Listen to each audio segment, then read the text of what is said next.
کیسے میں بھول جاؤں اے اونچ مقام تیرا، چرچے جو تھے زمیں پر وہ خوب نام تیرا۔ مدینۃ الاولیاء، مدینۃ السادات، اونچ شریف ہزاروں سال پرانا شہر ہے، سیاحوں کی نگاہوں کا مرکز اور کثیر تہذیبوں کا امین ہے۔ اس شہر کی وجہ شہرت مختلف اعتبارات سے ہے۔ جید و کبار صوفیہ کرام کی آمد اور ترویج اسلام کے لیے کوششیں کرنا، مختلف سلاطین کا یہاں حملے کرنا اور اسے اپنی سلطنت کا پایہ تخت بنانا، تجارتی منڈی کے حوالے سے 5 دریاؤں کے حسین سنگم پنج ند کی وجہ سے، الغرض متعدد وجوہات اس کے مشہور ہونے کی بنتی ہیں۔ ایک عام وجہ شہرت اس شہر میں صدیوں سے قائم فن تعمیر کا اعلیٰ نمونہ مقبرہ بی بی جیوندی بھی ہے۔ یہ مقبرہ 1494 میں خراسان کے بادشاہ محمد الشاد نے تعمیر کروایا تھا۔ اس مقبرے کو جس حصے سے بھی دیکھیں، جس سمت سے بھی دیکھیں، اس کی خوبصورتی اور جاذبیت آنکھوں کو ششدر کر دیتی ہے۔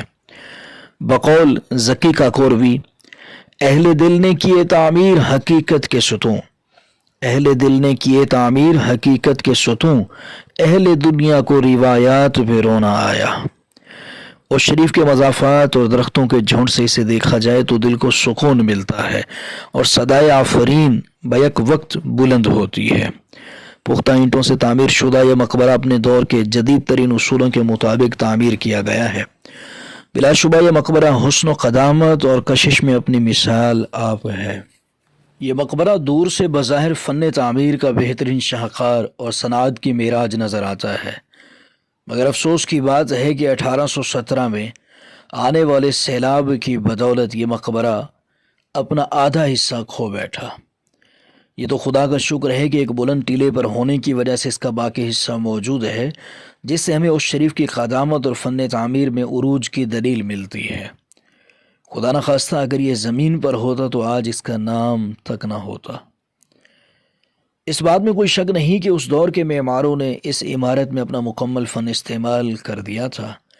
یہی وجہ ہے کہ قریب سے دیکھنے پر معلوم ہوتا ہے کہ کاشی کاری، گل کاری، چوب کاری، پچی کاری اور گچی کاری کا یہ ایک شاہکار مقبرہ ہے اور اپنی شان و شوکت میں بے مثل اور یکتا ہے۔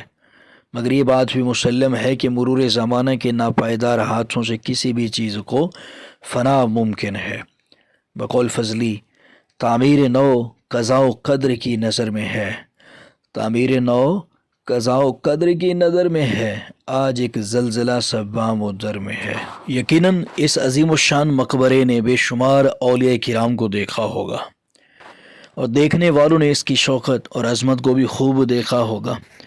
1494 میں یہ مقبرہ بنا، ٹھیک 32 سال بعد یعنی 1526 میں تیموری خاندان یعنی مغلیہ خاندان کے بادشاہ اول ظہیر الدین محمد بابر نے آگرہ میں مغلیہ سلطنت کا سنگ بنیاد رکھا اور شریف کا یہ مقبرہ بھی مغلیہ سلطنت میں شامل رہا ہے۔ قریب ممکن ہے کہ مغل بادشاہوں نے اس مقبرے کو دیکھا ہو اور فن تعمیر کی داد بھی دی ہو۔ مقبرہ بی بی جیوندی کی تعمیر کے تقریباً 155 سال بعد آگرہ میں تاج محل بنتا ہوا نظر آتا ہے۔ تاج محل کو یقیناً فن تعمیر میں ایک لاسانی تعمیر کہہ سکتے ہیں، مگر مقبرہ بی بی جیوندی پر کیے گئے کام اور کشش کی وجہ سے اسے ایک پرشکوہ اور بے نظیر و بے مثال مقبرہ کہا جائے تو کوئی حرج نہیں۔ اس عظیم الشان مقبرے پر درجنوں ویڈیوز یوٹیوب پر مل جاتی ہیں اور تصاویر کا بھی بے بہا ذخیرہ گوگل پر موجود ہے۔ ضرورت اس امر کی تھی کہ اس مقبرے کو دور سے بھی فوکس کر کے دکھایا جائے تاکہ معلوم ہو کہ یہ شاہکار عظیم دور سے کتنا حسین اور پرشکوہ نظر آتا ہے۔ اس ویڈیو میں مقبرے کو چاروں طرف سے آپ نے دور کے منظر سے دیکھا ہے۔ تاریخ اوچ اس چینل کو دیکھنے والے احباب سے گزارش ہے کہ تاریخ اوچ چینل کو سبسکرائب بھی کر دیجئے، لائک بھی کر دیجئے، اپنے تاثرات کمنٹس کی صورت میں ان باکس بھی کر دیجئے تاکہ آپ کے تاثرات کی روشنی میں اگلی ویڈیو کو مزید اچھا اور خوبصورت بنایا جا سکے۔ آپ کی نظر میں اس شریف کا کوئی ورثہ ہے تو اس کا بھی کمنٹس باکس میں بتا دیجئے کہ یہ چیز اس شریف کی قدیم ہے، اس کو منظر عام پہ آنا چاہیے۔ انشاءاللہ عز و جل جیسے ہی آپ بتائیں گے پہلی فرصت میں کوشش کریں گے کہ اس چیز کو فوکس کر کے اپنے چینل پر اپلوڈ کر دیا جائے۔